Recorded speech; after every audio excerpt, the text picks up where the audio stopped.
Hozir sizlarga reklama qiladigan joyim Chinor qishlog'idagi 4-lokatsiyamiz.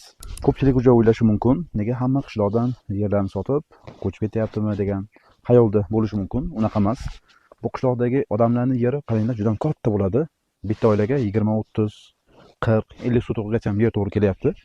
O'shalar yerini bir qismini sotishyapti. Ko'pchilik yarmini, ko'pchilik 3/1-ni yoki undan kamroq qismini sotishyapti-da. Ro'zg'or uchun pulini ishlatyapti, uyini balandroq, yaxshiroq quryapti yoki har xil shunaqangi masalalar. Bu xonadon sohibi ham xuddi shunaqangi masala, uyi shunaqangi katta xonadonda yashaydi, agar o'zini qo'yinglar kattaligini.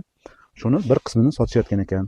Xo'p, sizlarga sotayotgan tarafi mana shu pastki qismi tekislikni beradi. O'zlariga mana qiyshiqdosh joy qoladi. Mana bu asfalt ko'cha, Chinor qishlog'iga to'g'ri kelganingizda mana asfalt ko'cha. Xonadonni orqa qismini sotuvga qo'yapmiz. Orqadan yo'llari bor. Hozir video davomida uni ham ko'rsatib beraman. Chinor qishlog'idagi eng arzon narx shu bo'lib turibdi. Chunki yer maydon 13 sotiq. Narxi bo'lsa har bir sotig'iga $900 dan berib yuboraman deyapti. Endi qaranglar. Mana shu огород, fasad qismi 54 metr. Mana shu uyning orqasidan o'lchanadi. Mana bu yerda ariq bor. Mana shu ariqdan o'lchanadi.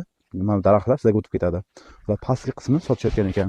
Har xil mevali daraxtlar bor. Mahallada suv, svet, Wi-Fi, shunaqa narsalar hammasi bor. Gaz faqat yo'q ekan. Yaqin kunlarda gaz ham kelar ekan. Endi bu 1-2 oyda hal bo'ladigan narsa emas. 1 yil uzoq bilan keldi, gaz ham keladi. Narxga menimcha normal ta'sir qilsa kerak. Bu joyi umumiy narxi $11,800 bo'lyapti.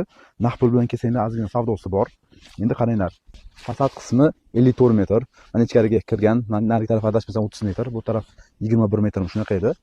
Xo'p, o'zim to'shni o'lchab chiqdim. 13 sotiqni tashkil qiladi. Bu yerda ko'chasi bor, mana ko'rishingiz mumkin.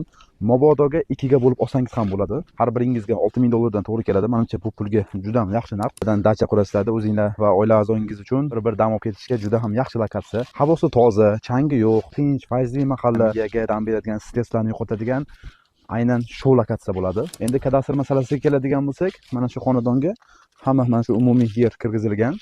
Orqa qismi, ya'ni 13 sotig'i sizlarga ajratib beriladi. Ya'ni kadastrlari xudo xolasa bor. U taraflama muammo yo'q. Agar mabodo kelib yashayman desanglar, mahallada bog'cha, maktab bor, ko'chalar asfalt qilgan, avtobusning liniya bor. Menimcha yashashga ham zo'r lokatsiya desangiz bo'ladi. Narxi ham chotki. Bemalol uy qursangiz bo'ladi. Narxini eslatib yuboraman, $11,800 bo'lsa berib yuboraman deyapti. Naqd pul bilan kelsanglar, albatta savdosi bor. Qiziqganlar uchun pastda egasini raqamini qoldiraman.